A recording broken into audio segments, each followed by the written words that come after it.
আমরা এই মুহূর্তে দক্ষিণ কলকাতার একটি আবাসনে এসেছি।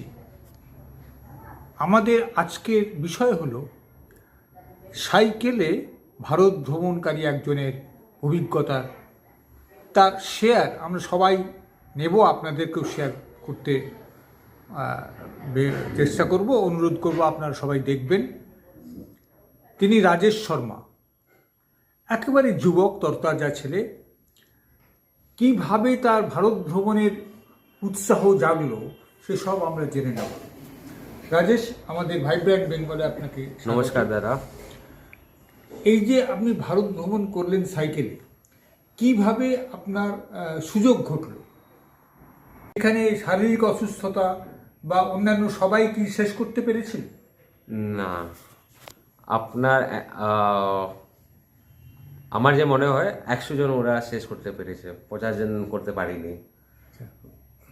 কিছুদের জ্বর হয়ে গেছিলো, কিছুরা 3-4 জন হসপিটালাইজ হয়ে গেছিলো, আপনার শোল্ডার ডিসলোকেট হয়েছিল, ডিহাইড্রেশন, বিকজ আপনার অনেক গরমে আপনি সাইক্লিং চালাচ্ছেন, সকালে অনেক শীত থাকছে, দুপুরে অনেক গরম হয়ে যাচ্ছে, তাহলে ওয়েদার এত ফ্লাকচুয়েট হচ্ছিল, ওই জন্য অনেকজন অসুস্থ পড়ছিল। আপনি স্টার্ট করলেন কোন দিনে? আমরা করেছিলাম 1 নভেম্বর, শেষ করলেন 16 নভেম্বর। 16 নভেম্বর। আচ্ছা, এই যে দীর্ঘ স্প্যান, এই স্প্যানে আপনি ভারতবর্ষকে দেখলেন, অনেকটা দেখলেন, ইস্টার্ন ইন্ডিয়াটা বাদ দিয়ে, পূর্ব ভারতকে বাদ দিয়ে দেখলেন। আপনার মনে হলো যে এই যে একেবারে সেই স্যাটেলাইট থেকে, উপগ্রহ থেকে বলেছিল এই ভারত মহান, হ্যাঁ, সারে যায় সে আচ্ছা, হিন্দুস্তান। তোমার কি এটা মনে হচ্ছে সত্যি? সত্যি। আমি আপনাকে দুটো ঘটনা শোনাচ্ছি। আমি আগেও কাশ্মীর গেছিলাম। আমরা যখন কাশ্মীর যাই, আমরা কি করি, গাড়িতে বসে যাই, হা হো 2-3 ছবির পয়েন্ট হয়, ওখানে নেমে যায়, ওখানে ফটো নই, আর 3-4 টুরিস্ট স্পটে যায়। বাট এটা বিকজ আই ওয়াজ সাইক্লিং, আমি শ্রীনগর দিয়ে যখন জম্মু আসছিলাম, it was actually heaven on earth. মানে পুরো এক দৃশ্য এমন লাগছে কি, মানে আমি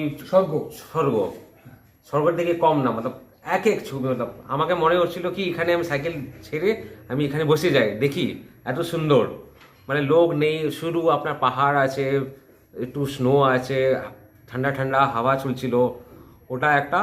আর আপনার রাজস্থান উদয়পুর যখন আমরা পার করছিলাম, ওখানেও অনেক সুন্দর আছে। আর আপনার যখন আপনি গ্রামে চলে যাবেন না, ওটা লোগো অনেক ভালো। আর আপনি দেখবেন কি অনেক মতলব গ্রিনারি আছে, আছে, অনেক সুন্দর। মানুষের সাহায্য পেয়েছেন? মানুষ অনেক সাহায্য করছিল। মতলব আমরা যখন 2-3 বার এমনও হয়েছে কি আমরা ধাবাতে নাস্তা করেছিলাম, ওরা টাকা নেয়নি, বলছি আপনি কাশ্মীর দিয়ে কন্যাকুমারী যাচ্ছেন, এত বড় করছেন, আপনার কাছে আমরা টাকা নেব না। আর কিছু হলে বলে বিকালে হয়ে যায়, কখন কখন কী করতো কি 8টা-9টা বেজে গেছে, আমরা লেট হয়ে গেছি, ধীরে ধীরে আমরা হাঁপিয়ে গেছি, একটু বসে আছি সাইডে করে, আমি দেখছি কি মোটর বাইকের লোক আসছে, টেম্পোতে আসছে, দাদা কি হয়েছে, আপনাকে কিছু ক্ষতি হলে বলুন, আমরা ছেড়ে দেবো, হবো, অনেক ওরা আগে এসে হেল্প করার চেষ্টা করেছে। সাইক্লিং আমার প্যাশন আছে, সাইক্লিংয়ে লং ডিস্টেন্স করার আমার অনেক ইচ্ছা আছে। তাহলে এটা আমি ভাবছিলাম কি একদিন আমি কাশ্মীর দিয়ে কন্যাকুমারী যাব, এটা আমি ভাবছিলাম 2026, নলে 27, নলে 28-এ যাবো। বাট একদিন দেখছি কি ইনস্টাগ্রামে ফিট ইন্ডিয়া মুভমেন্ট গভর্নমেন্ট করাচ্ছিল, ওখানে ওরা সাইক্লিস্টকে বলছিল কি আপনারা পার্টিসিপেট করুন, ফিট ইন্ডিয়াতে জুড়ুন, আর সাইকেল ফর সানডে সেম করে অনেক প্রোগ্রাম ওরা করছিল। ওখানে আমি ফর্ম ফিল আপ করেছিলাম। আপনার ফর্ম ফিল আপ করে ওখানে অনেক ডিটেলস ওরা জিজ্ঞেস করেছিল কি আপনার কী এক্সপিরিয়েন্স আছে, কী সাইক্লিং করেছেন, কী সাইকেল আপনি ব্যবহার করেন, এক্সেট্রা এক্সেট্রা। তারপরে আমি জানতে পেরেছিলাম কি আপনার 3000 অ্যাপ্লিকেশন হয়েছিল, আর ওর মধ্যেও they selected only 150 cyclist from all over India. সারা ভারতে 150 জন পেয়েছিল, এই সুযোগ পেয়েছিল পুরো। এটা আপনার Sardar Vallabhbhai পটেলের 150th birthday anniversary ওরা সেলিব্রেট করতে চাইছিলেন, এই জন্য এর ইভেন্টের নাম ছিল রাইড ফর ইউনিটি। 150 বার্থডে, এই জন্য ওরা সিলেক্ট করেছে 150 রাইডার্স অ্যাক্রস ইন্ডিয়া। আর 31 অক্টোবরে আমাদের ওরা বলেছিল কি আপনি শ্রীনগর এসে যান, শ্রীনগর। শ্রীনগর থেকে ইভেন্ট শুরু হয়েছিল অ্যান্ড আপনার 10 স্টেটস হয়ে আপনার লাস্ট কন্যাকুমারী আমরা গেছিলাম। 4300 কিলোমিটার আমরা সাইক্লিং করেছি 16 দিনে। আচ্ছা, এই যে সাইক্লিং আপনি করলেন, এই সাইকেল কি আমাদের দেশীয় সাইকেল না বিদেশি সাইকেল? এটা ছিল আপনার রোড বাইক বললে আমরা, এটা বিদেশি সাইকেল আছে, এটা আপনার সুইজারল্যান্ড ব্র্যান্ড আছে স্কট বলে। আপনার সাইকেলের 3 টাইপ হয়, আপনার একটা হাইব্রিড হয়, আপনার এমটিবি হয়, আর একটা রোড বাইক হয়। আমার কাছে রোড বাইক ছিল। আচ্ছা, লং ডিস্টেন্স স্পিডের জন্য রোড বাইক একটু সুবিধা। শুরু করলেন কোথা থেকে? কাশ্মীর থেকে? হ্যাঁ, আমরা শুরু করেছিলাম শ্রীনগর দিয়ে। তারপর ওখানে নামলেন কিভাবে? শ্রীনগর থেকে আপনার জম্মু কাশ্মীর দিয়ে হয়েছি। আপনার জম্মু কাশ্মীর পরে আমরা এসেছিলাম পাঞ্জাব। পাঞ্জাব। পাঞ্জাবের পরে আমরা এসেছিলাম হরিয়ানা। হরিয়ানা থেকে এসেছিলাম দিল্লি। দিল্লির পরে এসেছিলাম আমরা রাজস্থান। রাজস্থান থেকে এসেছিলাম আমরা গুজরাট, যেখানে অনেক বড় ইভেন্ট হয়েছিল আপনার সর্দার বল্লভভাই স্ট্যাচু অফ ইউনিটির কাছে। তারপরে আমরা গেছিলাম আপনার মহারাষ্ট্র, কর্ণাটকা, তারপরে তামিলনাড়ু। 16 আপনার 10 স্টেটস 16 প্লেসেস। ইস্টার্ন ইন্ডিয়াটা বাদ দিলেন? হ্যাঁ, পুরো ও ওয়েস্ট কোস্ট দিয়ে গেছিল পুরো। আচ্ছা, এই যে এই দীর্ঘ পথ আপনি পাড়ি দিলেন, সারা দিন রাত সাইকেল চালাতে হয়েছিল? আপনার 5:30টার সময় আমরা অ্যাসেম্বল হতাম সকালে। হ্যাঁ। সকালে অ্যাসেম্বল হওয়ার পরে ওরা আমাদের বলে দিত কি আজকের আপনার পয়েন্ট কোথায়, আপনার ডেস্টিনেশন আছে।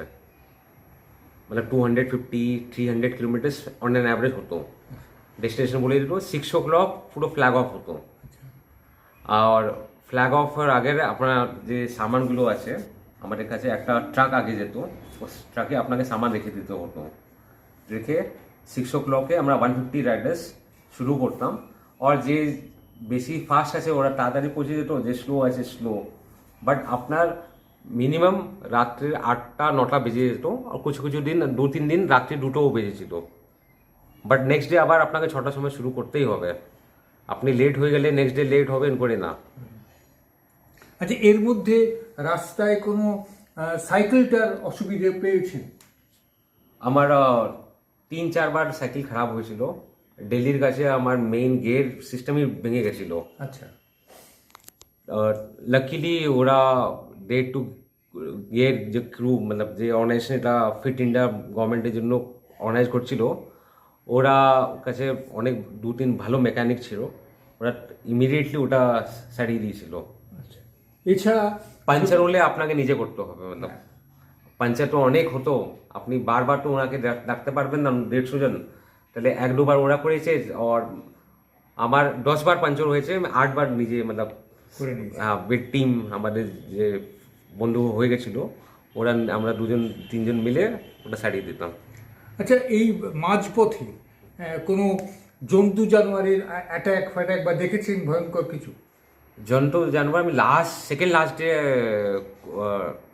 কুকুর হাতার করে ঝাপটা মরেছিল। আমি যাচ্ছি টাক করে এসে গেছে।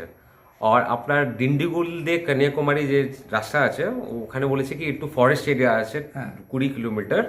বাট ওরা বলেছিল এটা এলিফ্যান্ট আসতে পারে, চিতা আসতে পারে, বাট আমরা কিছুক্ষণ করে পাইনি।